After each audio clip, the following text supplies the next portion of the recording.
Yeah.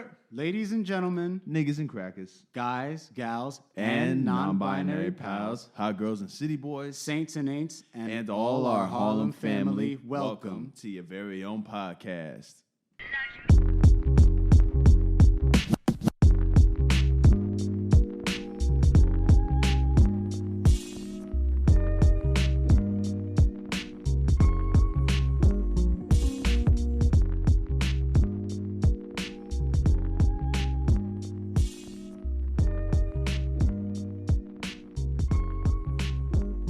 Greetings all, welcome back to your favorite bi-monthly program. I am, as always, your co-host, Justin Winley, aka Donald Lover, because real G's move in silence, aka New Spice, look at your man, now back to me, aka Kyle Barker, joined by my boy.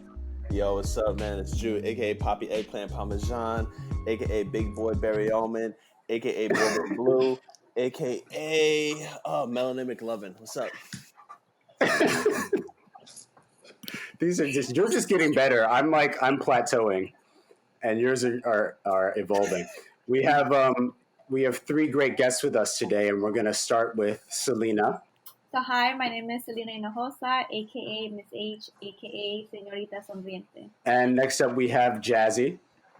Here, name's Jasmine Booker, aka All That Jazz, aka Little Miss Marine, aka the Sound Boost Baddie. Yes, sir. And finally, hey guys, my name is Rick Hisiano, aka Not What You Think, aka Thug Rick, aka Dr. Octopus. I was very proud of Dr. Octopus when I came up with it. So we have Rick James. Rick James, bitch. That could have been one. Oh well, next time he'll be back. So we wanted to bring together kind of a panel of this is an idea that Jude had a while back, and we thought it would be really important to talk to some essential workers that are in our age range. So we have, three people here who are all involved in fields that are important and kind of all had to figure things out for themselves once COVID got popping. So I guess we'll just start with Selena. You're a teacher, and you teach a very specific group of people. So talk a little bit about your journey to becoming like an educator, and then the transition from like suddenly there's a pandemic and you have to deal with it. So I've been teaching, this is my second year teaching self-contained. So that means that all my students have learning disabilities. But this is my first year teaching kindergarten and first grade with learning disabilities. So I feel like that made it a little harder going into remote learning because we have to depend on parents, not just like the students being able to like log in on by themselves and completing the work. So it has been difficult trying to reach all the parents and communicating with them to let them know, to sign in. I had to create a Google Classroom for my class and then provide an email and login information for each child. And I had to give that to the parents and then teach the parents how to, sign in and navigate the classroom. All my students receive like speech, OT, like other related services. So I also had to help the related services providers communicate with the parents and then set up Zoom sessions or Google Meet sessions. And so it has been a little difficult because since my students are really young, they're learning how to grip a pencil and write. A lot of them aren't able to do so yet. So trying to teach them that from afar has been like very difficult because we need to teach the parents first so that the parents can help the child because I'm not there to support the child myself. So it has been a lot of me being able to teach an adult first and then teaching the child secondly. So. And real quick, how do you see schools going forward after COVID? Because you also have to be hands-on with these kids. And will there be a problem with you touching a kid, teaching them how to grip the pencil or place a block here, or even children being around each other playing with puzzles and doing games like that, or counting with the little cubes and shit? How does that go forward after COVID? Right. So right now it's like all up in the air and like there's no concrete answers. They're not giving us like much information as to what the school year is going to look like. But right now what I know is that they're going to do like some days in the classroom and then some days at home. And I personally do not see that working because a lot of parents work. And so where are the kids gonna go when the parents are working? And like what you're saying, a lot of children do learn through play, especially my kids, they learn through play the most. And if they're not able to interact with others, then I feel like they're not going to learn. If I have to, like, I teach my students letter names and letter sounds, so they need to see how I form my lips and my tongue in order to produce those sounds. And if the kids aren't able to see that, then I don't really know how they're going to be able to learn like the sounds and names of letters. Hmm. And so that's just like I have to figure out like, am I gonna pre-record myself at home and then play on the smart board for them to see? So it's just gonna be a lot more work for teachers to do, and like hopefully we get more time to actually prepare our lessons, beforehand. Yeah, that's I just thought it was super important to really talk about that up top because I think we all can say that like education is very underfunded generally, and kind of underappreciated. And teachers really do have to pick up the slack for a lot of things that the um, the government just isn't equipping them to deal with. And then even more so when you're teaching special education. What drew you to that specifically? Because obviously off rip that's a more difficult job even in person. So like back when you were little Selena, you know dreaming of what you would be one day. What Little made Selena you kicking think? people in the face. Right, yeah, with the taekwondo splits. What made you think about going into special education? Well, actually, when I was younger, I didn't really know about special education until I got into college, and my school my school's program was designed that I needed a gender certification as well as a special ed education.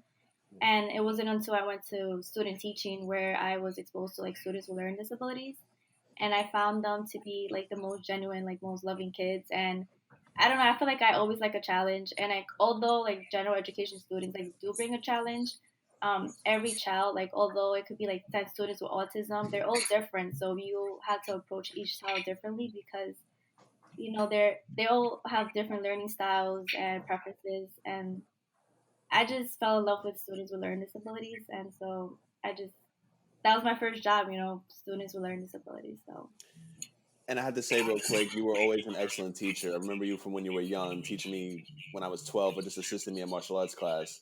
You were always very attentive to all the other kids. So me seeing you as a teacher was always like, oh, that makes perfect sense.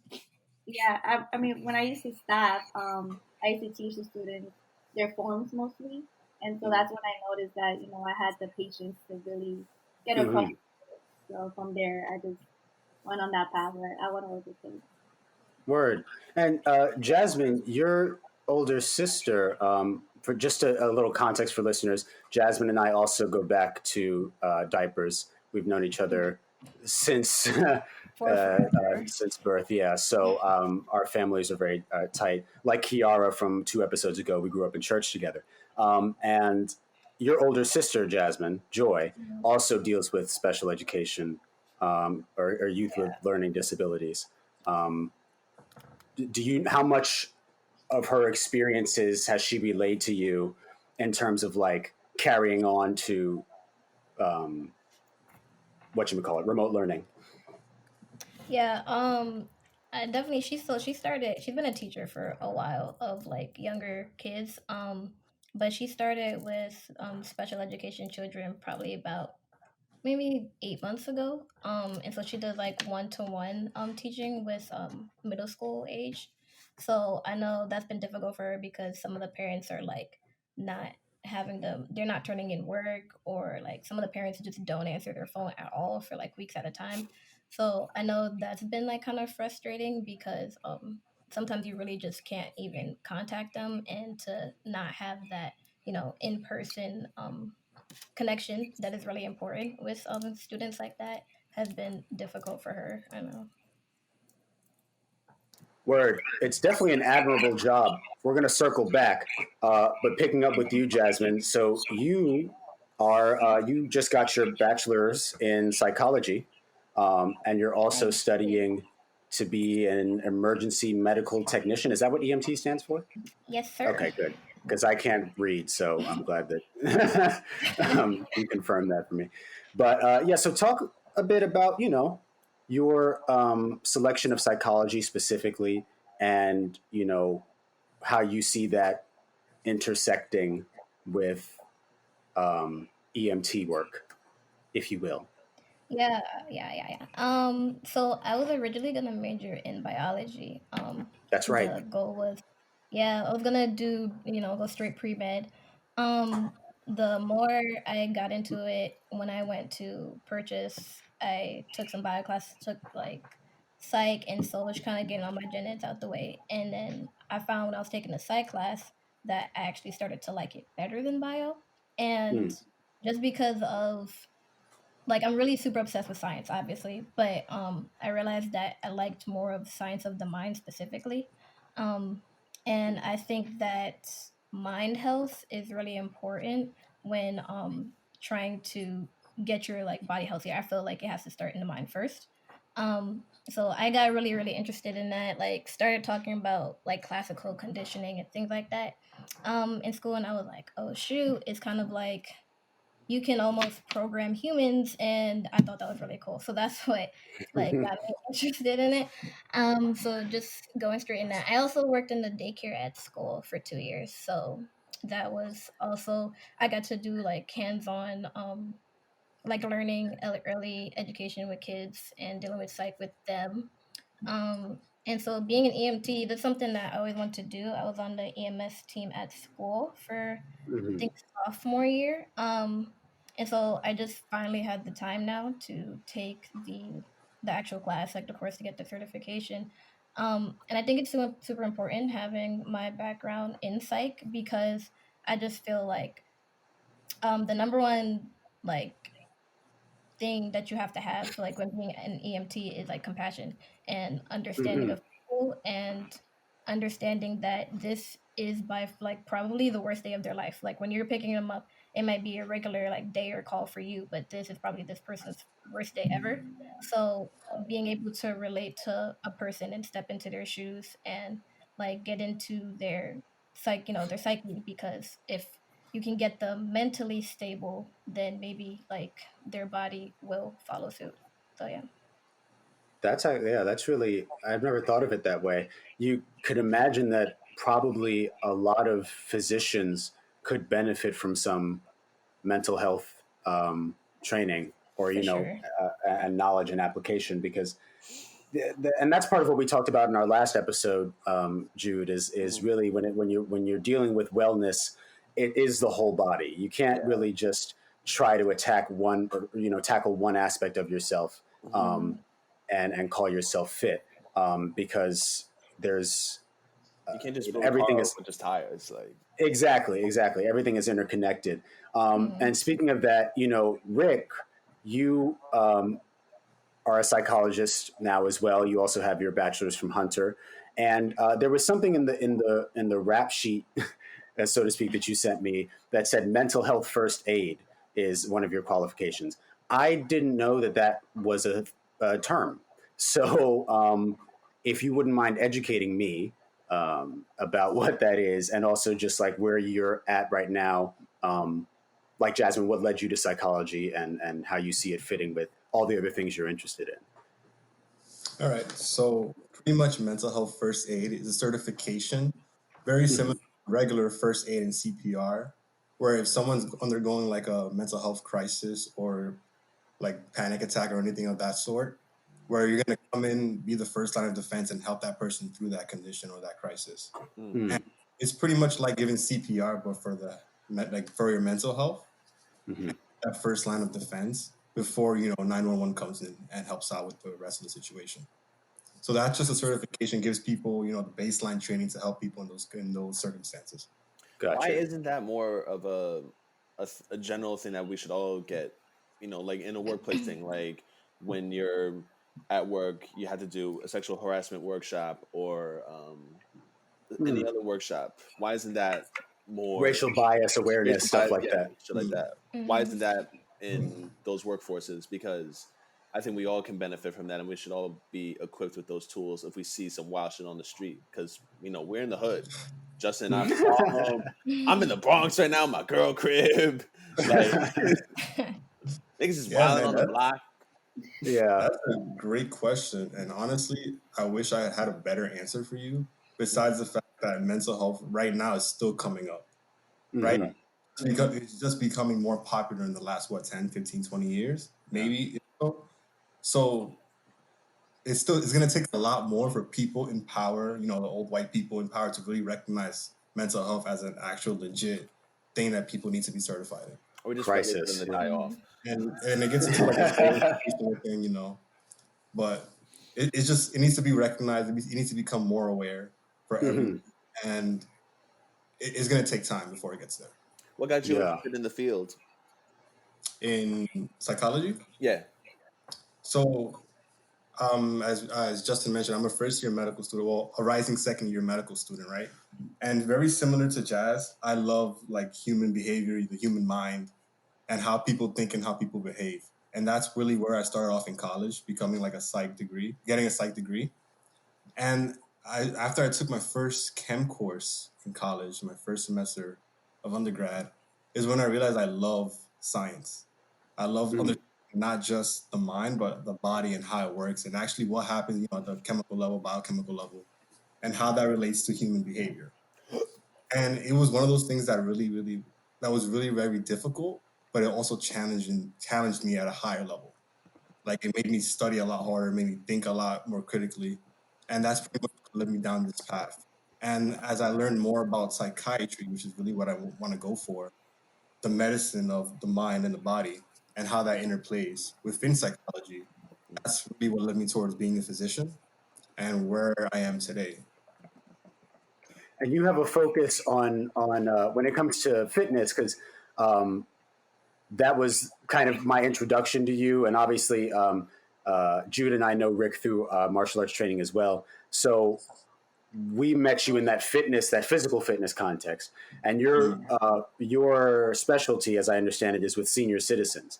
Does that also carry with psychology, or are you are you looking at a general psychiatric practice when it comes to like age range? So I actually really want to work with adolescents in the future. That's like my goal. Like I love the age between like 12 to 18. It's a lot more fun to talk to those kind of kids in that age. It is. A lot more difficult, and I like challenges, as you guys may be able to see. But I would definitely love to work with the entire population. In terms of working with like the geriatric population, that sort of came about, just landed in my lap as a certification that the gym I was working at the time was paying me for. So I was like, why not? And it became a lot like a nice focus where I can get more education on dealing with different people and different strength training coursework. Dope. So that's how that came about. And as in terms of the psychology of dealing with people who are older, it has to be there. It's like the number one thing, because people need to be happy first and foremost. So if people aren't, how are you going to get them to be happy with their workouts? How are you going to get them to be in shape and happy with their lives if they're not, happy in the head and with themselves? Yeah, that is important. A question just occurred to me to ask. To just now, we've done all the individual things, so we can really turn this into a group chat. But so whoever wants to tackle this first, all of you deal with stigmatized groups, or you will be dealing with that in the future. What are some of the stigmas that you are most, call it, offended by, or that you think are the most ignorant or the most uninformed about the work that you do, and the people that you interact with? Whoever wants to take that first. So I would take that. So before I actually started med school, I worked in New York, NYU Bellevue, in the unit for like adolescents, and a lot of people thought I was working with crazy kids, and that one of the biggest like pet peeves when people call people who have mental health disorders crazy, because it's become sort of the norm that, oh, if you're in a psych ward, you're crazy, and that's really not the case. It's just people going through different issues that sort of exacerbated and became a problem where you need to be in an institution to get help, or rather, you were forced into the institution by your parents for whatever reason. Right. That becomes a whole other issue.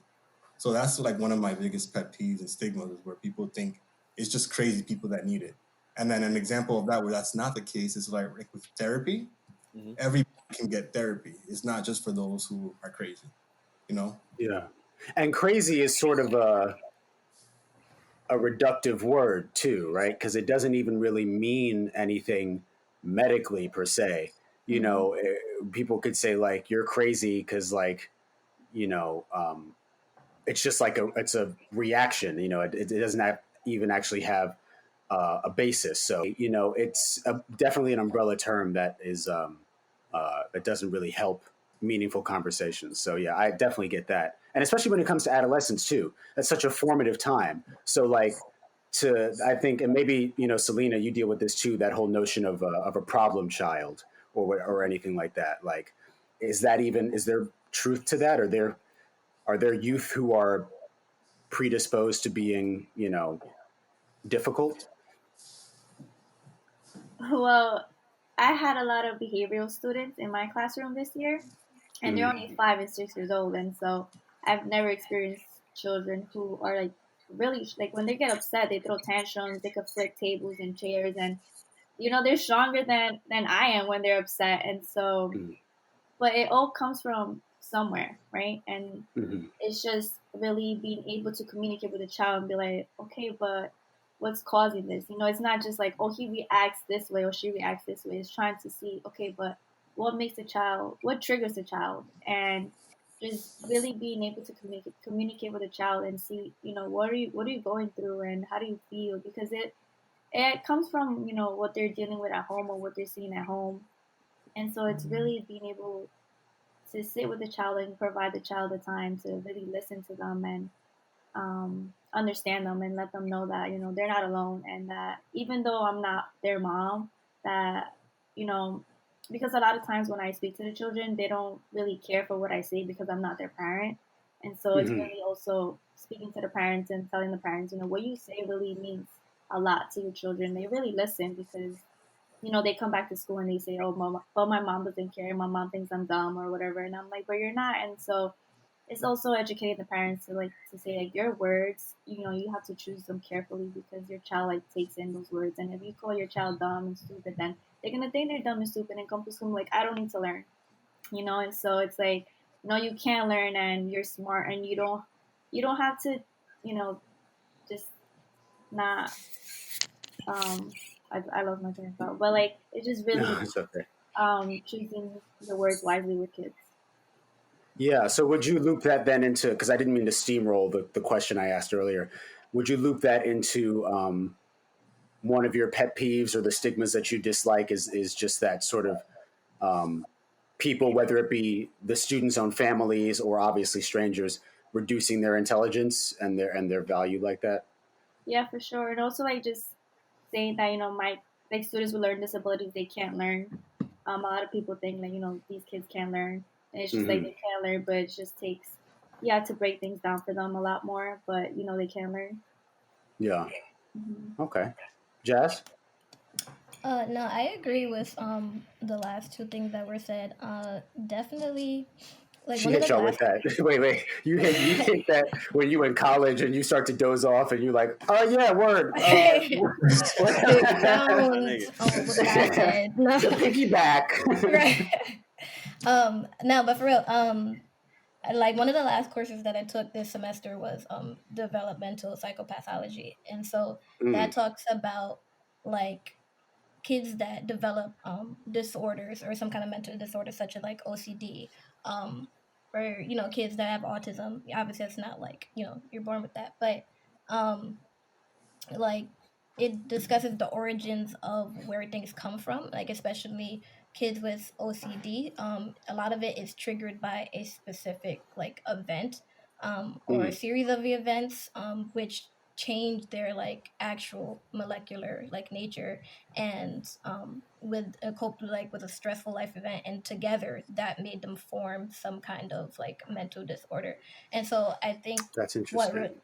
what really annoys me is when people don't look at like psychology or science of the mind as like, oh, it's like not a hard science, so it's not that much of a big of a deal, like it's kind of a second thing, when I feel like you can't have one without the other. Like you can't talk about whole like wellness of the body without talking about wellness of the mind, and vice versa. I really take a like a holistic approach to it. So that really bothers me when people look at like when you're in a like when you have like a problem child, for say, or quote unquote, that people don't take the time to go back to the origin of, well, why did this kid become like this? Like if you would actually, if most people took the time to actually go back a little bit, you would see that there's some issues or something that happened that caused them to be this way, and it's not like, oh, they're just bad kids. So that, and also just like looking at psychology like it's just a kind of a second science, is one of my pet peeves. Yeah. Oh, a Yeah. second science. I never heard that idea of a term, that psychology is a second science. Can you explain more of that? Yeah. So like the hard sciences are usually considered like, biochem, like stuff like physics, stuff like that. And then so a lot of schools, psychology goes under like a bachelor's of arts instead of a bachelor's of science, which my school, like I have a BA in psych. But it's really weird because, especially as time goes on, you have to learn like you have to take a lot of the same courses that you have to take as the other like hard sciences in psych. So like for example, in my anatomy class, so all the psych kids were like, we had to take anatomy and physiology, and one of the professors said one time, he was like, you psych students, get stuck in the mind so much that you guys are not thinking about the rest of the body, like the actual organ. And I was like, sir, we're like, we can't pass without this class. Like, this is an actual requirement. So I don't even know what you mean. Like, we're here with all the other bio and chem and everybody else students, so that doesn't actually make sense. And Yeah, also, so you have to yeah, prescribe drugs. Like, you do have to think about the body, the kidneys, whatever Oh right, yeah. yeah, drugs will affect them, because you're giving these people drugs. right, yeah, depending on what like kind of psychologist you being, or like psychiatrist, they prescribe drugs, but you have to think like when you're counseling someone, for example, like if you become a counselor, you can't just think about, oh, let me look at the events by themselves, like individual events. You have to also think about the body's reaction to those type of events and how you can counsel them through that way. Like someone that has a kid that has a chronic illness or whatever, right? That chronic illness also affects them emotionally and mentally. So you Yeah. have to, when you're trying to figure out what kind of headspace they're in, you have to think about the pain that's causing them. And so to understand the pain that they're in, you have to understand the biological, Gotcha. basis of it. Right. So And so I actually think that this is a nice opportunity between you and Rick potentially to talk, kind of clear up some of the misconceptions and conflations in psychology. Because like for myself, it has taken me a long time, and I still don't know all of the different types of psychology, and like the difference between being a psychologist and a psychiatrist, or a psychological therapist, or all those different things. So what are some of the differences and what makes them different? Oh, someone's in trouble. Y'all hear that siren? That's I over hear that. That's here. got to be that. Yeah, I knew it. It had That's to the be. next flag right here, isn't it? it ain't me. But yeah, whichever one of you wants to go. Yeah, you got it. I can go. So, all right. So, psychiatrist is what you go to medical school for, where you still have a focus, somewhat lesser focus in psychology, but you're really focusing on like neuropathology and like all the things that are going on wrong in the brain, and what you can prescribe medically to help assist with that.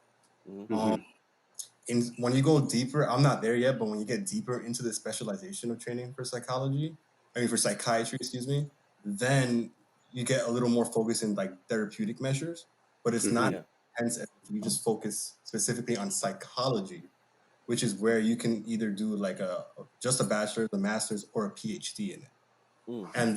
And then psychology, and it could branch off into many different things, right? So you can be a school psychologist, you can be a clinical psychologist, where in some states, clinical psychologists can also prescribe meds.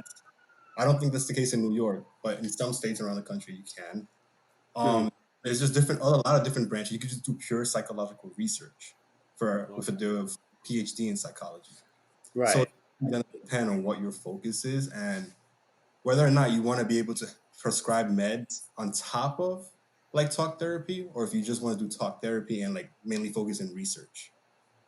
So that's kind of like just between like psychology and psychiatry. Got you. Anything to add to that, Jazz? Was No, that you got it. astute? Yeah, perfect. Got you. And obviously there's a lot of levels of training that you will have to go through for this. Selena, you just got your master's degree. At 24 years old, we can definitely clap it up for that. So, I mean, what is up with that? No, like, how was that? How was that journey for you? I mean, like, because obviously you could still be a teacher without a master's degree, right? Or can you? I don't. No, you actually have. Oh, you can. Need that. You have okay. 5 years. You have 5 So years not to obviously. get a master's degree. Say that again? You have 5 years to get your master's degree once you get your bachelor's. Got you. Okay. Sorry? To be a teacher? Yeah. Well, you could be a teacher with your bachelor's, but once you graduate, they give you a 5-year period to get your master's degree.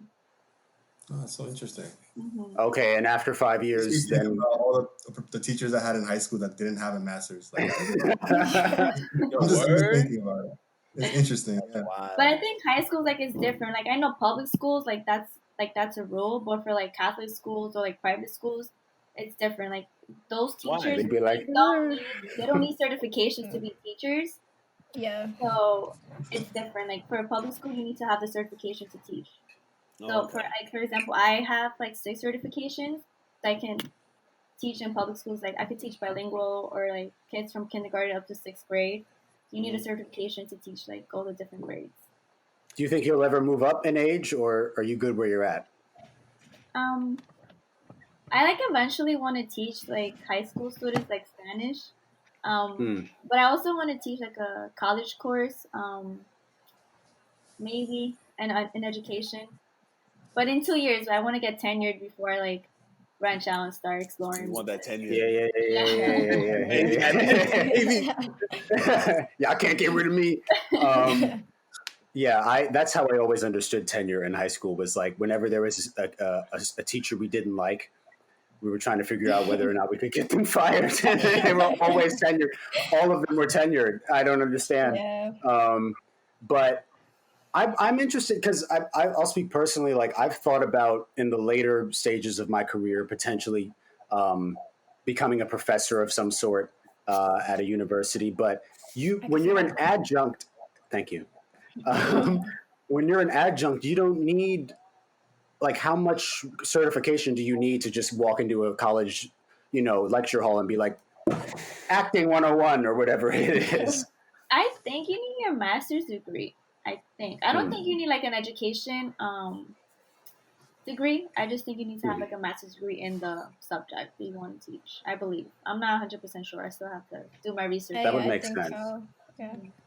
You also you can also get another side. I talked to this with a professor of mine before when I was considering career paths, and you can also teach by expertise. So if let's say 5 years on Wall Street, even though you have an education degree, because you have the expertise, you can also teach your I guess clinical profession. Yeah, that's what that makes sense, because I think that there are definitely a lot of once you get to college, that's kind of the thing. They're trying to bridge the gap between the professional world and the educational world. So they're bringing in people who are, they work down the street and they're here on their lunch break to talk about applied whatever. Yo, real quick. Yeah, go ahead. I was wondering about what medical school is going to be looking like past COVID, because you need technical hands-on work and training to be a doctor. I'm not sure for psychiatry, because you will not be stitching people up or anything, or depending on what happens in your room. But what's that going to look like for medical students in the future? You know, because you want to keep everyone separate and keep everyone healthy, but you have to have that technical training for those situations if they are to happen. Yeah, man, it's looking rough. Like, fortunately, so I could give my experience, and then I'll talk about the experience of like my upper class. So for me, COVID came upon the end of my like anatomy cadaver experience. So I got really lucky that I had just finished, dissecting and all that right before COVID came along, and then everything became online, and we were pretty much just learning everything else online. Mm. But the upper class students, who were like, I guess, the third year students who were in the middle of their clinical rotations, they kind of just had to like stop and do everything remote, which kind of sucks because they were, from what I know from speaking to an advisor briefly about it, is that they're looking at a way of kind of giving them the same credits without hands-on research. And I'm not sure where that's going because I don't have much, pull in that department. But Right. all I know for now is like the class above me, the second year students who are now becoming third years, they're starting off in July. So yeah, like the students going into clinical rotations now, this coming summer, they're all doing virtual, like hands-on facial meetings, which is really weird. I have no idea how that's gonna work because you kind of need to like, physically examine people. So I don't know how that's gonna work. Are they gonna And like then just for the send new students, cadavers to people's houses and be like, "All right, this is how you do shit"? I don't know, man. I guess they're doing something online. I have no idea. It's just going to be really weird, and we don't know how long it's going to go on for. So I don't have no idea. The new students that are coming in are starting off straight up online. Poor So if bastards. COVID lasts longer, I have no idea if they're ever going to have a hands-on experience in like Right. dissections or not. Yeah. Dang. And so, Jasmine, similarly, like, how's that affecting your EMT training? I mean, I know you sent me a very startling text one morning about the educational video y'all were watching. But is that just what it is now? Like, you guys looking at people's torn scrotums, or what's? That's what happened? That was a video? We were covering trauma this past week, so there was a lot of trauma. Is it traumatic for you? Yeah. No, She needed that psychology degree to review yeah, herself afterward. no, really, like weirdly enough, my parents are always like talk about it, they don't know where I got it from, but I am so fine with like blood and guts and gore and everything, Hmm. like cutting up human like cadavers and stuff Hi, is Dexter.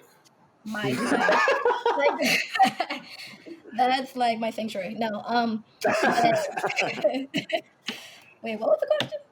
The question was how similar to what Rick was saying. The hands-on Is training. the lack of hands-on training, is that affecting your EMT progress? Okay, I got excited and got cut off. But Right, you went yeah, somewhere. so right now we've been doing all the lectures on Zoom. And so that'll go to mid-August. So we'll get a break like the week of 4th of July. And then when we're going to go back into labs, because we have to do like our CPR trainings, like do ride-alongs on ambulances and stuff. So we're going to, I think they're just going to have to split it up. So we're going to have to pick times. They'll do this split the class like 5 people at a time. Hmm. And just like do our certifications like that. And so that's 3 days a week until the end of August, and then we take our state exams. So yeah, it's kind of weird. Just like you have to. So this past 5 weeks has just been like information lectures, with no real hands-on stuff. I've been just like taking blood pressure of my parents, annoying them. But so then yeah, in July we'll just do all the hands-on stuff. Then we'll just have to like break up by the class. So we'll see how it goes. Yeah. Got you. Yeah, definitely not easy. Rick, contact tracing. Yeah. What is that about? That's like you're dealing.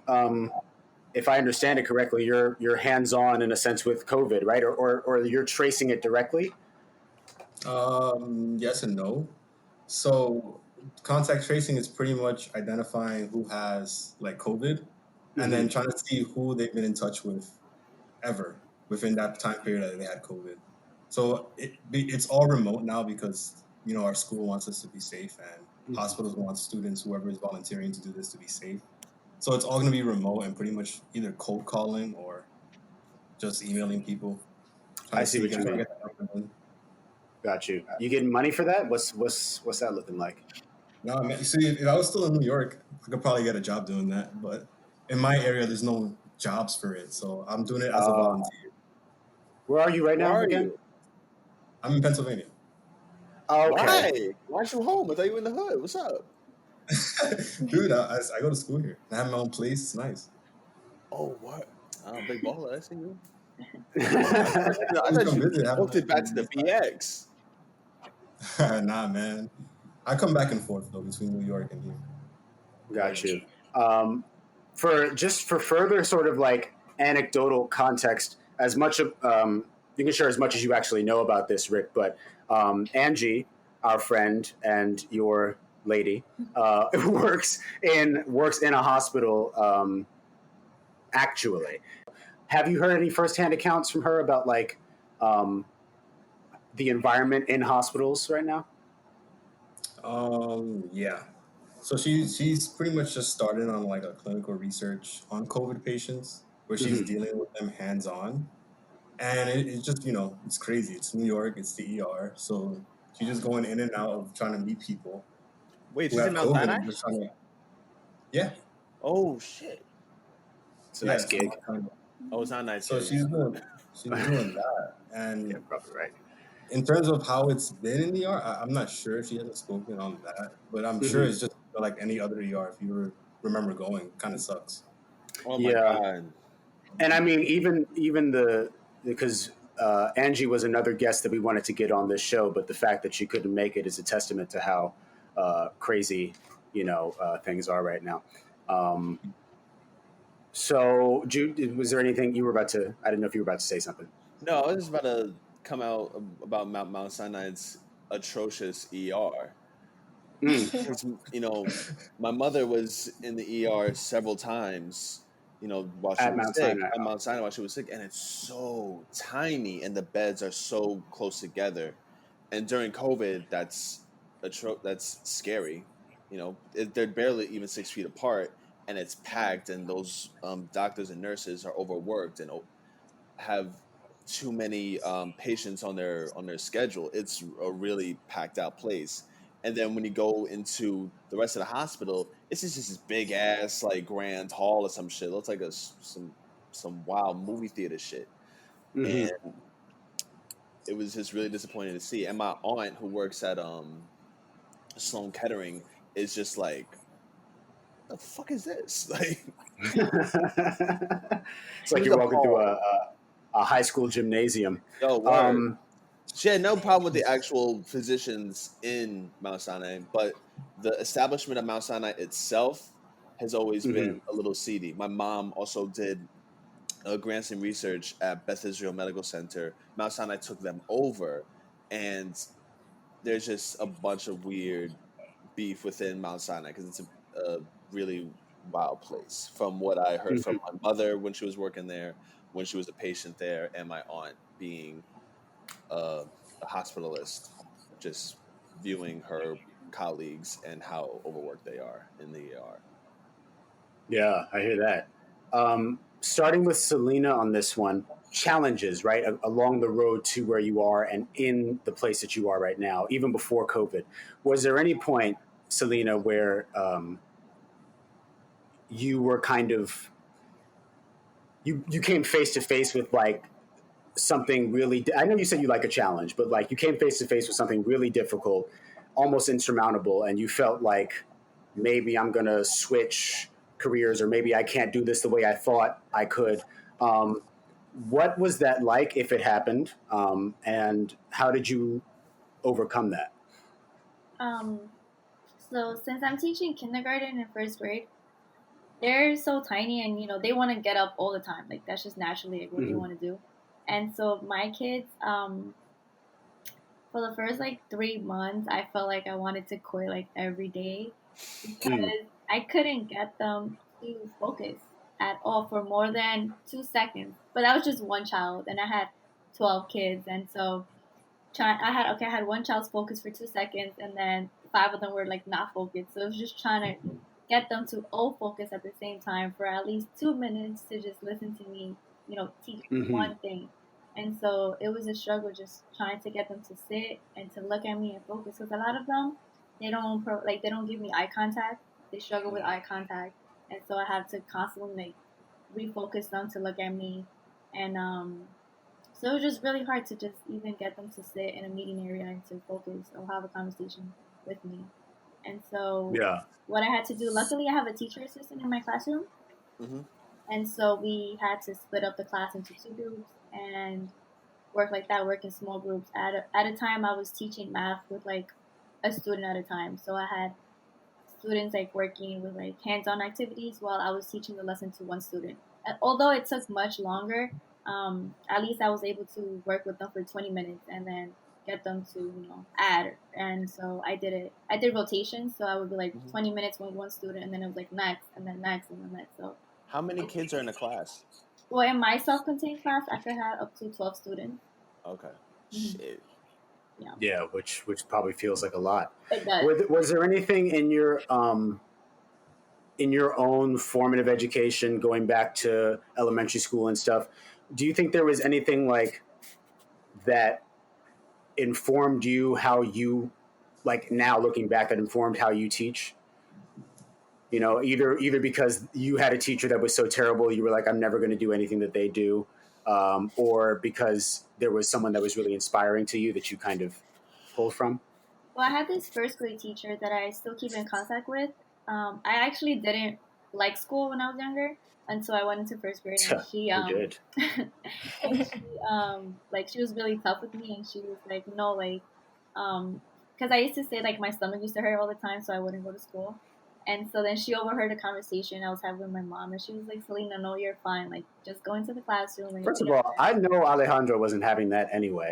I'm sure she sent you behind to school regardless. Yeah, she did. I would just go cry to school. Like, I don't want to go. Right. But she was really tough.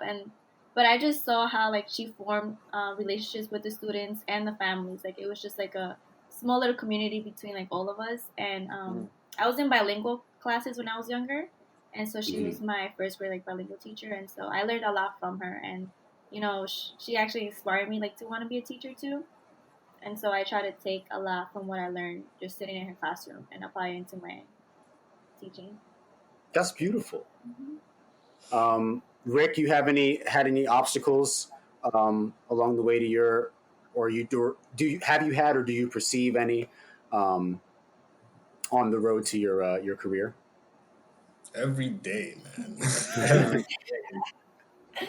I thought I knew how to study until I started studying for just the amount of information that they cram into us in such a short amount of time. And then dealing with that on top of, they like to advertise that, we have 20 minorities this year. But really, it's more like an actual like handful of us that are actually, minorities of color, that self-identify. And seeing that with the whole, all these people have this and that, and trying not to get yourself stuck in that mindset of me versus them, and trying to remember that we're all in the same place and trying to do the same thing, and we're all struggling in, albeit like different ways, but for the same goal. Yeah. Trying to keep that on locks while trying to do good in school and, trying to survive it's just tough every day. It's just a new experience, and it's hard. It's like probably the hardest thing academically I've ever done in my life. And that was just like a big struggle. And even now, I did this. Yeah. I'm glad you brought up. I was worried about whether or not I should do it because like it comes up in every episode. But we're Black and we talk about Black things because we're Black. So you mentioned right. You mentioned that the disparity in representation in your field, and I think that like when we talk about obstacles to going back to that stigma, that point about stigmas, talk about obstacles to mental health progress and all that. A lot of it is within our own communities too. There's been this socialization kind of to internalize things among people of color because there's already so much stacked against us that we can't afford to look crazy I'm holding up quotes. I would say that the mental aspect of Black American life. I mean, there's been arguments made for like this generational trauma in a sense. Yeah. That like we have all these years and decades of repression and everything that we're just passing on to the next, we're passing on to our children because of how we raise them. So would you say that like that is a field that needs to be just as infiltrated as physical medicine? Are you speaking to me or everybody? You or Jasmine? Okay. 100% yes. I think now that I'm getting to, I guess, the upper echelon of like academics, I feel it all starts with you. And at the end of the day, as a minority, you really can't complain when you're in the same spot as everyone else. Even though there's a lot of things stacked against us, it really does suck. But at the end of the day, we gotta like suck it up and continue progressing forward. Because we can complain all we want, but while it's important to protest and fight for those active changes, but when you're in it in the profession that have like low percentage of minorities in power, and you're actually there trying to be one of those minorities in power, you got to remember that you have the same access to resources that your colleagues do, even though it may not feel that way. And you have to really learn how to like navigate the system. I definitely agree with that. Yeah. You really got to learn how to navigate and use the system for yourself. And real quick, how does your families, for all of you, been supporting you in your choice of your professions? Because, Rick, I mean, I don't know about your parents. I mean, it sounds like, obviously, you're a great dude, and I know your parents are probably freaking amazing. I mean, dude, you got a fucking bunny. But, but like, I'm sure in, like, maybe your cousins in, your family, they might be like, psychiatry? What you doing this for? Or anyone in Black and brown households, there are still some people who are just like, what you gonna do with that? Make money with that? Have you seen any of that within your families? Any of you guys? I mean, just to backtrack for a second to the last question. That is in terms of like the space that I'm in, being a woman of color and being the only person of color in my EMT course right now. I've definitely thought about, like, especially in the climate that we're in, because EMTs have to work really closely with like PD and FD and everything. So thinking about like the people I'll be around and like the person that I am, like how that'll be, like, is it gonna be awkward? Like, is it gonna be weird? Like, I don't know how I'm gonna be perceived. And also always checking how I perceive other people, because like even if people perceive me a certain way, I'm not gonna become them. But like it's weird because where everybody is on a like, it's been rough, like with the cops recently, especially obviously. So like having to work super close with them is like, oh, how I'm gonna feel, I can't say for sure that in every case I'm gonna be like, like, ooh, yay, police, like, so that's gonna be, it'll be something that I have to take on as I get there, and not that I'm anticipating like disliking anyone or being, not working together, but it'll be definitely working in a predominantly white area. That would be something that I'll probably have to like come across and navigate. But like Rick was saying, that when you get yourself into those kind of spaces, from there, it's like my idea has always been like infiltrate so that you can change. So like, yeah, there's a lot that we can talk about, and there's a lot that needs to be fixed, and there's a lot that we can complain about. But at the same time, we have to make sure that we're working to get into the spaces that we want to see change, so that we can just change it ourselves instead of waiting for other people to do it.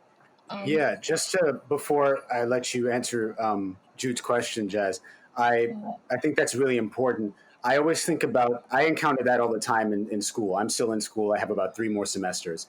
And you will, like, without fail, a lot of the classes I take, we make a group chat or whatever, and people are complaining about the professor or complaining about the course and the workload and everything. And it's like, but have you communicated this to the professor, or are you taking the steps to ensure that, like, if you really think something is unfair, that that's being like logged? I was in an anthropology class, an intro to anthropology course, and there was a kid in that class who, without fail, every single day came into that class and opened his laptop and sat on Twitter for the whole thing.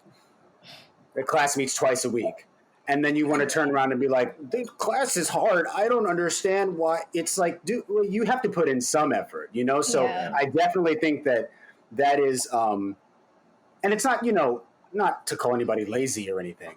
And I think obviously you guys are dealing with, people, well, yes, in academic spaces for sure, there is entitlement and there's, you know, and I think it does come from a sense of privilege. Was this a white kid? Just wondering. It was. I didn't.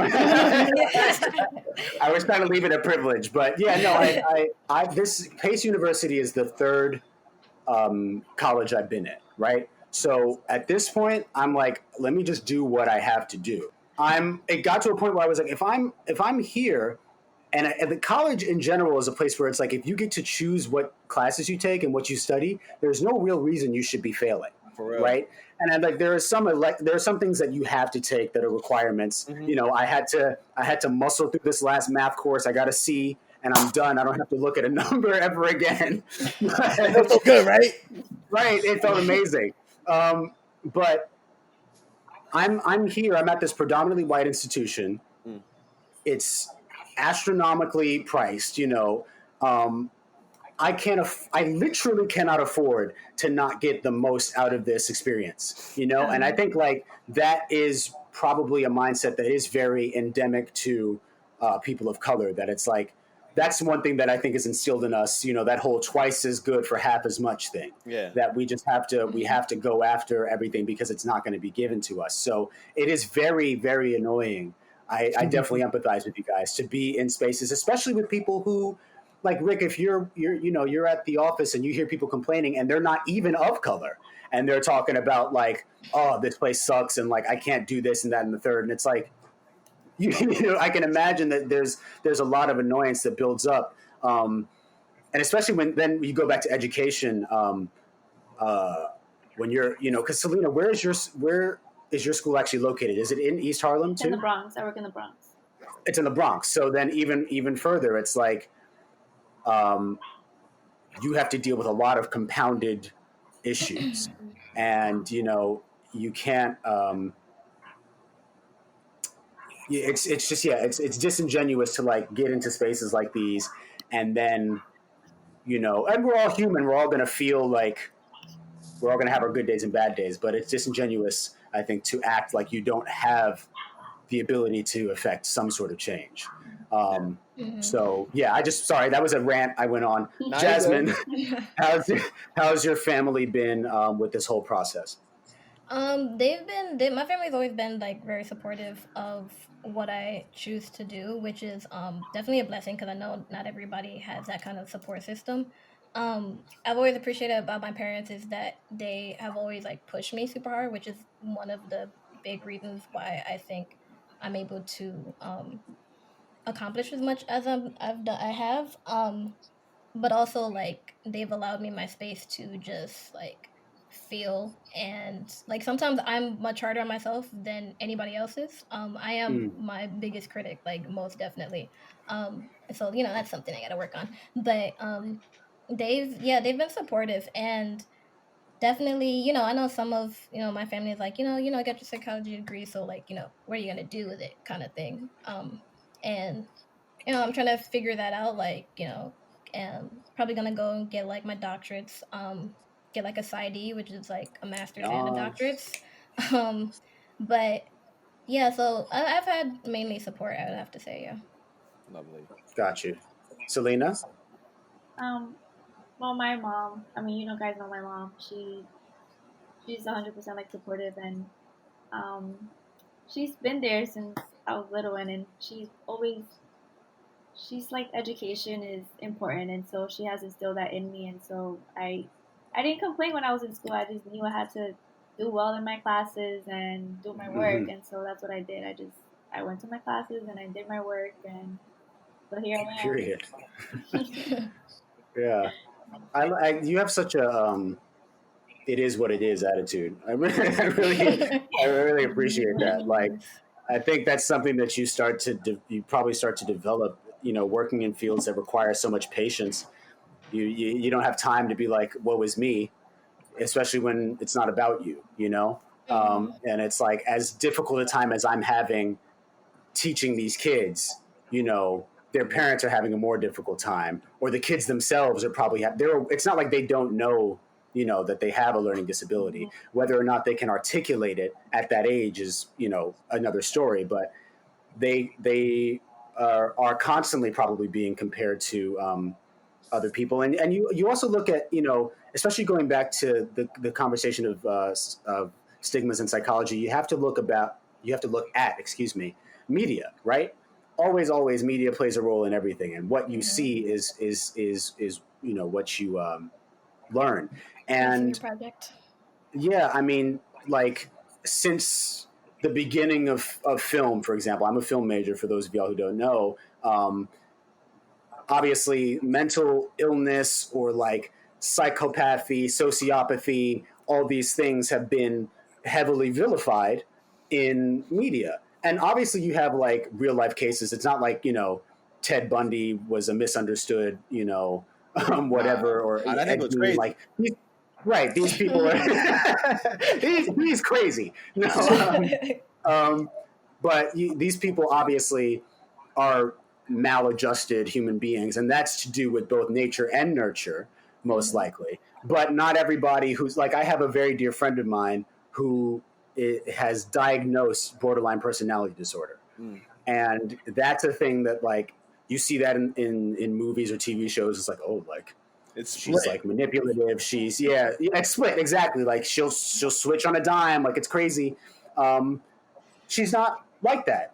She has to take medication. She has to go to therapy, whatever. She has to monitor it, but she's not just like a person waiting for the violin string to pop. And I think that, especially when you're dealing with early education, it's not like there are a bunch of kids shows that depict characters with learning disabilities or anything like that. So it's like, how do you even begin to?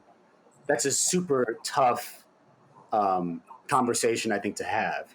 Is like, I'm looking at Disney Channel, and none of these kids are like me. Not even just from a color standpoint, but from like a cognitive, just social standpoint. And it's. I think Sesame Street, they introduced, like, I think, an autistic character last season. Oh, did they? And I think a couple Sesame seasons Street ago, is that show. I think a couple seasons ago they also did something about there was a Sesame Street character whose parents were addicts, and I'm like, what?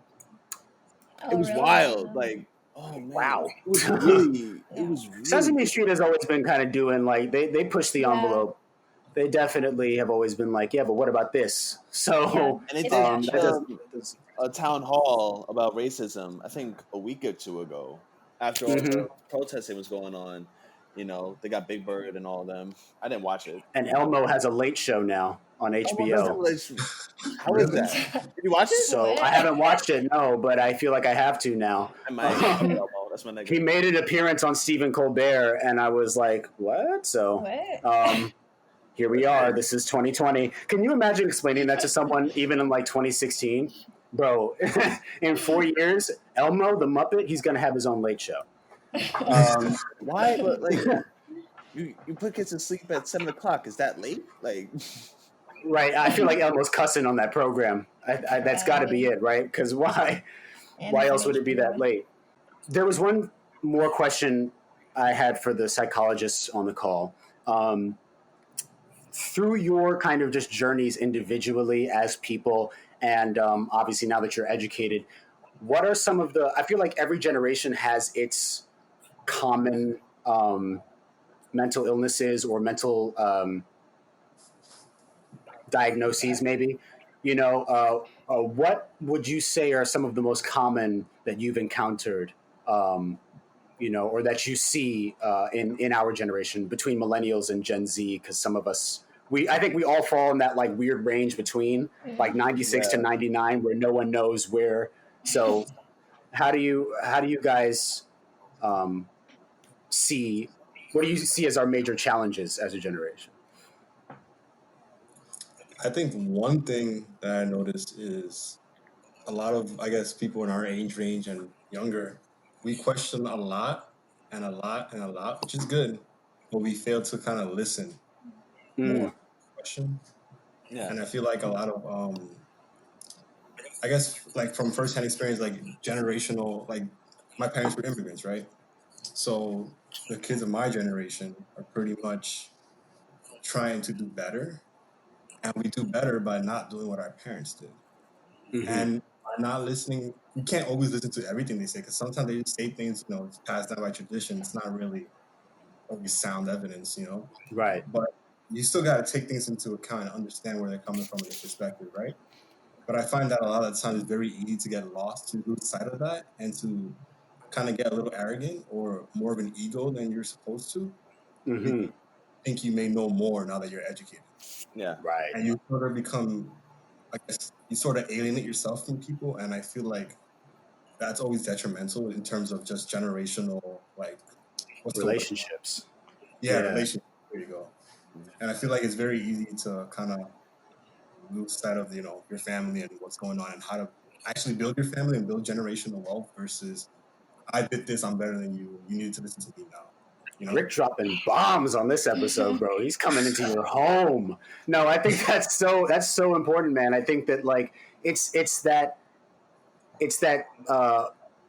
back and forth between intelligence and wisdom, right? And like, we've all grown up here and respect your elders. But I feel like, I'll speak for myself. I got to a point where I was like, what? I definitely can spell more words than you, bro. Like, I was like, even like third grade, I was like, I don't have to listen to any of y'all, like, but so I think that I can imagine that our generation, which really experienced that surge of globalism too, where like we're getting information from everywhere at the same time. For all of us here, there was still a buffer before like, before like the iPhone came out, right? But by the time my sister was born, she was born in 03, you could hold the internet in your hand.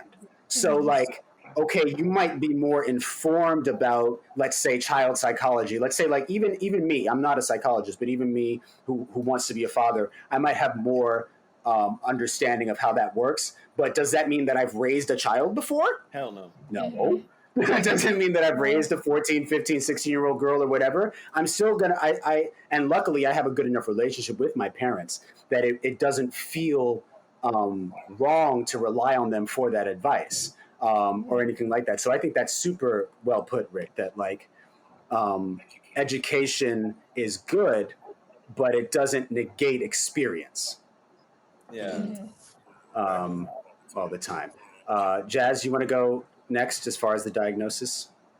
Yeah, I definitely agree with that. I was actually having a conversation with my brother the other day about, I feel like one of the worst things that people can do is learn something and then condemn other people for not knowing what they just learned. So yes, it drives me crazy, and it's on the internet like all the time, like especially right now with the whole like, everybody's trying to get information that may not have had been as affluent before, and like the whole Black Lives Matter and everything. And then at the same time you see people that's like, well, how y'all didn't know this, like y'all just waking up. And I'm like, all right, but shouldn't we just be proud in the fact that they woke up at all? Like, Yeah. and like, why would you like put people down for trying to actually and actively learn something? So that irritates me.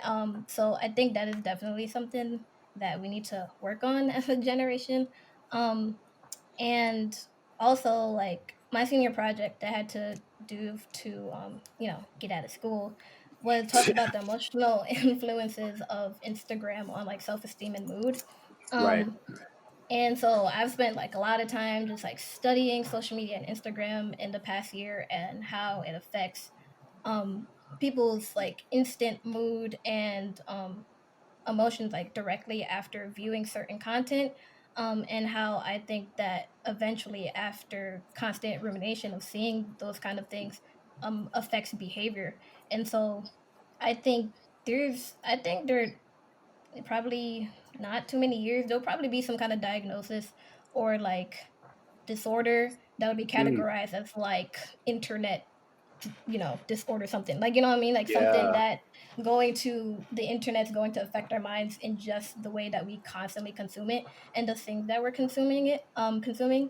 um Also, just in time of like diagnoses that I think that we struggle with as a generation, it's definitely there's a giant spike in depression. Yes. Like really, really big. And every generation has like, their issues and like have like kind of like a depressive state. But I feel like most people, and I don't know a lot of people that can say that they haven't been depressed before or like had suicidal thoughts before. And I think that's really, it's sad, and it's something that needs to be um looked at a whole lot more. Like why are everybody so like suicidal? Why is everybody so depressed? And also Emo. I think, yeah, like is and we take that, I think that we take a lot of our trauma. I heard Dr. Matthew Stevenson said like a couple weeks ago on one of his lives that our generation has a way of like turning trauma into like comedy so that we can cope with it. Yes. And that's like abs, and I was like, yo, that's so true. Like I always think about that, like on TikTok, like a lot of those skits and things you see is like really traumatic stuff, but we just make it funny, and Yeah. everybody's like, oh, word mood and everything. And like when you think about it, you're like, oh yeah, word mood. But then when you think about it, you're like, that's not good. Like that's not No. good coping behavior. That's not like okay. And so I think that a lot of people look at our generation as like, oh, they're so depressed and they're so, they're always complaining and struggling, and this mental health stuff, back in my generation we just had to work through it. I'm like, well, you guys probably could have benefited from some counseling as well, but Yeah. Instead of I a fifth of think Hennessy. right. Not that. No, for real. But and I think it's just something that needs. That's why I also really want to go into this field, and I'm mainly gonna focus on like clinical psychology. And also, with being an EMT, just having kind of the both like medicine and mental, because I think it's just really important right now. And also, last thing, just like a lot of our children of color are getting overly diagnosed with things like ADHD and things like that, when really they just need a little extra help, like or a different way of learning. And that's one of the things that the education system kind of goes wrong, where everybody is kind of taught the same way, and like where Yeah. they're expected to have the same results, but it's like everyone's different, which is why I hate standardized tests, but that's another story. Yeah, Yeah, that's a whole other 45 minutes.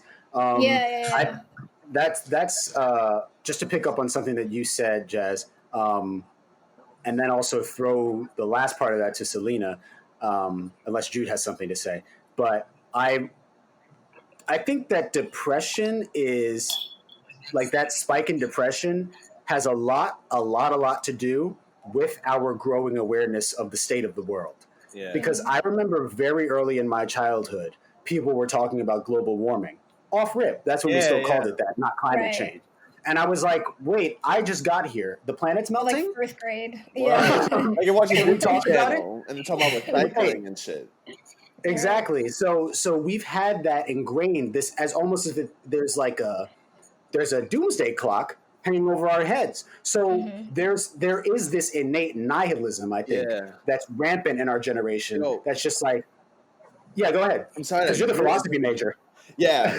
But I remember Howard. being a kid. I was sitting in the back seat of my mom's car, and in like kindergarten or it was like first or second grade. It's when I learned about things like the civil rights movement. Like I wrote a book report on Malcolm X when I was in second grade. I was like 7 or 8 years old. And I remember I was sitting in the back seat with my mom, and I was like, "Yo, Mom, I hate white people." And my mom is this white lady, and she's like, "What the fuck, dude?" Like, do you hate Oliver, my best friend who was white, my cousin Matthew? And I'm like, no, they're okay. But I got that from them showing us like the regular textbook civil rights videos of the dogs and the fire hoses. Yes. And I'm 7, 8 years old, and that was already instilled in me. And then another thing I remember was when Obama got elected when I was in 4th or 5th grade. there were these two kids that were going for John McCain, and I felt the beef immediately. Like I was, didn't have a lot of friends in school at the time, but I felt that divide. Like hmm even the kids I was messing with either of them, but I saw the split. I was like, yo, Mm-hmm. and I'm 10. Yeah. So what Justin just said about that instilled nihilism in us, hmm I can that resonates with me, and I can feel that because I've been watching this, my whole life, like I don't, Yeah. and children should all be learning these things. They should learn their history, but like it shouldn't be, you can see the divide and you instill it and feel like you have to just, get down and lay down. Yeah, it's such Yeah. early And trauma. and one of the things about it is it makes, when you talk about generational relationships, it makes that dialogue so difficult. A lot of us have older parents, and it's like, well, we already did what we have to do. We're on our way out. So y'all deal with it. It's like, but it's like, well, no, first of all, I would hope that you guys are still around for a while, but also we can talk about fixing this together. Like, it doesn't just have to be a thing where, well, the world was fine when I was growing up and I guess No, it's something not. happened. Right. Huh? No, it was not. Yeah, well, yeah, number one, it wasn't, but it's again, that comes with that global awareness, right? Because now we know what's going on in Yemen. Now we know what's going on in Yeah. Sudan and all of that Mhm. stuff. And so it's like, let's look at this. It's bigger than just us. And then you're a hippie and you're not thinking about like about yourself. But yeah, I think that is a real challenge, a real block in generational relations, and it's why so many people do feel like you said, we just got to wait for them to die off, because. But then the problem with that is all of those people have been grooming like all those old white men have been grooming Mhm. other middle-aged white men to come up behind them. So, I don't want to get on my abolitionist tip here, And but yeah, I think that's definitely very key. Go ahead. and also, do you think the workload that is placed on people, like the 40-hour week, 9 to 5, affects us mentally as well? I remember in the first couple times I was taking my philosophy classes, and it was I think it was Plato or Aristotle, and they One of said, them. yeah, it was one of them, and one of the things was to live in a political society, to be a part of a community, and to vote, you can't be like a millionaire. So millionaires weren't allowed Mhm. to vote because Mm, they were working so much that they didn't have time to think about what to do in their communities. Obviously, interesting. whatever the hell they call that in ancient Greece, but I think that would go well for the times now. And I'm thinking about it like, yo, not a lot of people are aware of political leaders, community meetings because they're overworked. They're 9 to 5. They're not going to go from working at 9 a.m. to 5 p.m. to sit in a 2 or 3 hour community meeting hmm Mhm. after work. Do you think us being overworked, and even children are overworked? I mean, Selena, you're in education. Or do you think those kids are overworked, and are we just working our entire lives? People think that kids just need to go to school and play, and they're having recess, but nah, those kids are turning into fucking hamsters. You know, Yeah. crashing on math tests, English tests. Yeah, exactly. Yeah, definitely. Not only that, Selena, but I also wanted to get your response to what Jasmine said about that kind of, because even people who aren't, learning disabled, if a kid like looks at the ceiling for too long, ADHD. So like, Mhm. so do you see that in your own experience, or how do diagnoses like that affect if there are, kids who are both learning disabled and they have ADHD? How does that change the nature of your interaction with them? So, But Jude's question first, or both. what was your question? Mine? Jude was asking how you feel about like us working we start working as soon as we're born, basically. Like if you that like overwork mentality, do you see that in your own Well, yeah, school? like for example, like kindergarten. I thought kindergarten was more like play. You have Play-Doh and like letters and like or you learn through play. I thought that's what kindergarten was because that's what I remember from when I was in kindergarten. But now the kindergarten curriculum is completely different. Like the kids have to read like CDE level books by the time they get out of kindergarten, and then they should be able to write like at least a paragraph. And I'm like, what? Like these kids can't even, they don't even know their letters. They have to form the letters. I'm like, they need to learn letter sounds, letter names. And I'm like, it's too fast. I was like, wait, what? Like they have to add, subtract, know numbers, write numbers. Like they just have to know all these terms at 5 years old. And I'm like, they're still developing. Like they have to learn how to communicate, how to express themselves. So it's like we're taking away so much from a person trying to just like teach them all this information, just like learn, instead of like, wait, like we need to let these children like learn on their own so that they actually, learn the, so it's just, I mean, I thought kindergarten was completely different, and then it's just like an eye opener as to, how the school system is. It's just, we're just trying to instill them with all this information. It's just like, here, remember this and remember that, instead of actually getting the child to like learn through, by their. Yeah. Because we're teaching to tests, and then you wonder like, what if we did what we do for college earlier? Like, what if we found out what children were interested in from the jump, so that we're not just pumping them with stuff that they genuinely feel and are right to think that they'll never really use. I mean, like I'm all for. I feel like I've kind of always been getting a liberal arts education. By the time I got to middle school, I went to this place called the Center School, which is like, I describe it as like an indie school. Like there are indie movies. It's like it really is an independent school. It's not private. It's public, but it's not really. It's not a PS. So it's just like this independently started school, and they were very big on like, you take literature all 4 years, 5th grade lit, 6th grade lit, 7th and 8th, because they started at 5th grade. We had to learn Latin. We had to, we took different social studies courses. Yeah, I mean, like, so part of it was, because we breed kids who scorch the SHSAT and then they go to great high schools. But it's like, why? That's why so many. I feel like it's an identity crisis. Talk about our generation. Because everything about what we're supposed to be doing is related to school, so that by the time we graduate, we're like, what? there's not another thing, unless you are like all of you going to higher education, masters and doctorates and whatnot. Me, I'm pretty much going to get my bachelor's and go sit down somewhere. But like when I'm when I'm doing that, I definitely am anticipating this sort of like, oh, my days are open. Like I'm not. School isn't at my high school, LaGuardia. I was there 8 to 4. That's a 9 to 5 moved up. It's the same length of time. So it's like, it is super super grueling. But I do think that. Well, I'm confident in all three of the people on this chat.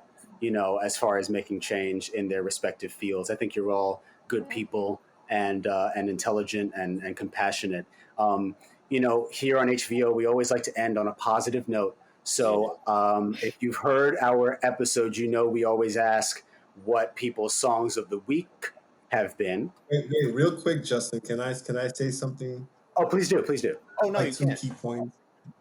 Yeah, so I have a friend, a third-year medical student. She told me, when I was telling her about my struggles in studying, she was like, don't forget the fact that you are a test-taking machine and that's what you're primed for. And I was like, ooh, that blew my mind, because it's so true. We're primed to take tests, in terms of medicine anyway, and probably a lot of other fields too. You're primed to take tests so that you can get to the next level and show your worth, quote unquote, right? Yeah. And that's a system that needs to change entirely.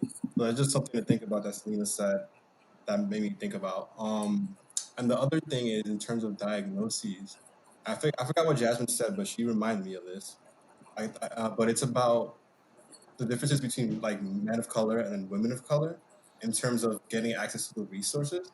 Men of color do not ask for help enough. No. Nah. in all fields. Mm-hmm. And then there's a lot of budding published research showing that women of color are doing substantially better than men of color right now in all fields because they're getting scholarships, they're getting into higher professional jobs, they're getting probably paid more in some circumstances, and they're just doing so. Applaud to like the Black women out there who are doing great things because they're Period, y'all. Period. but the men of color at the diagnoses feels like they need to do everything on their own. And that's just a generational ego between men. Like, you need to be a man, you need to take care of the family, all that nonsense. And we just need to ask for help in all fields and not be afraid of it. Because, like, in the medical field, my white friend can ask, like, Uncle Bob, who's a doctor, for help. And, like, how do you study for this? How do you train to be a clinician? I can't do that. Most minority friends can't do that. So we need to use our resources and ask other people for help. And I think that's just an issue that we face as Black men that we need to continue like progressing in. Yes, sir, absolutely. And that also then it pools into our rampant health issues because we don't go to the doctor. We're just like, well, I'll deal with it. We don't go unless something's falling off. I heard somebody say like, it'll be fine. So super well said. I always praise Spotify's Discover Weekly. They bless me every Monday. I don't know how their bot is so sophisticated. I don't know if it's actually like an intern sitting and going through my playlist and being like, he would like this. I'm pretty sure it's just a robot, but they blessed me this week. So I really like, as of right now, well, first of all, the Chloe and Halle album was full of bops. So just to pick one from that, Busy Boy, really good. Then I'm going to go to Looking For. That's with the number 4, not spelled out, by Crush, who's a South Korean singer. This dude is one of the best R&B performers in the game right now, period. And he has been for a while, but he's starting to blow up now. I'm a little bit of a K-pop stan, guys, just so you I don't have an account yet, but we'll see what happens. And then the third one, I really liked, this song called Mad Angle by a British guy called Shay Lingo. I think that's how you pronounce his name. I've been listening to a lot of British music lately because they have fun accents. Yeah, that's where I'm at right now. Jude? RP to the guy Pop Smoke, Make It Rain. The new Freddie Gibbs joint Alfredo was crazy, so I had to. I gotta listen to that. Listen to it, man. Frank Lucas, start with that one. Frank Lucas with Benny the Butcher, and most recently, I was listening to my mother's favorite Italian opera, Andrea Bocelli, Conte Partito. I love him. Yeah, Jude's gonna be in Italy by next year. Guys, you know him? Wait, you know Andrea? That's not. See what we bring together the people we do. I'm gonna be in Italy, but Jude's gonna be by next summer. Who's next? Who's got their songs ready? I'm ready. Chloe and Halle and Golly Hour was amazing. My favorite one, probably like Don't Make It Harder on Me and Do It. Those are amazing. This song I found this morning, All I Need by Jacob Collier. And because Jacob Collier, bro? Sorry, I'm just being put on, so like send me some, Will do. And because I'm super old, she's a bad manager. Period. Selena, you said you were listening to the Division album. I was. I haven't finished listening to it because I have like all these different things that I haven't really like sat down to listen to it, but I've been listening to I like Sam Smith when I'm doing work. I love his voice. So Midnight Train has been like on replay. That's a good one. Such a good album. And Rick? I'm sorry. No, well, you have more. I don't know. You kind of do this thing where when you take a pause, it looks like you're done speaking. So I wasn't sure. Like it's like an elongated comma. Yeah. But do you have 2 more or like specifically? I have one more. I Want You Around. By Snow Allegra. That's a vibe for sure. Yeah. So like a whole Rick, vibe. you listening to Bad Bunny, or did I stereotype you when I posted that? Man, definitely. I fuck with Bad Bunny though. He's cool. For all the metal, any metalheads here? Anybody? Rick, you're a metal. I don't know enough, but I want to get into more. I actually do. So, Dude, I'm gonna put you on right now. Trivium is the band. What the Dead Men Say. What the Dead Men Say. What the Dead Men Say. If you're into like, that's a good starter song to get into metal. okay. Shook One's Part 2 by Mobb Deep. That's my I listen to nigga that right here. like, pretty often. I love that song. And what's the other one? Roddy Ricch right now. What's the song? High Fashion. I've been bumping to that lately. I didn't think I liked that song when I first heard it. I was like, oh, but then it was on my on repeat playlist. Like within a week, it was like one of those things where you're reluctantly bopping and then you just give into it. It's catchy, man. It's catchy. Yeah. Well, I want to thank our guests for joining us. That's a wrap for us today, beloveds. If you want more #Uptown Love, you can find our episodes new and old on Spotify, Apple, and YouTube. As always, we thank you for kicking it with us. Does anybody have anything very wise and witty to say as we exit? Can I make a plug? Oh, please do. Yes, I was actually going to say. Okay, so tomorrow, I hope you all can join. Tomorrow, I just wanted to do like kind of an open dialogue conversation with people of color of my age with what's going on right now, kind of like the back-to-back, punch in the face of pandemic and revolution. So we're just gonna have some people like on talking about it, and then anyone can like come in, ask questions, comment, whatever. So it's gonna be at 6. It's gonna be on YouTube Live, but I'm also gonna post a link on my IG and Facebook. So that's _Jazz_97. Y'all tune in, or else I'm sending Jude after you. He's gonna be bumping Griselda all the way. Listen, You're gonna hear chains swinging. But everybody be well, and we will catch you next time. Peace out. Blessings and excellence.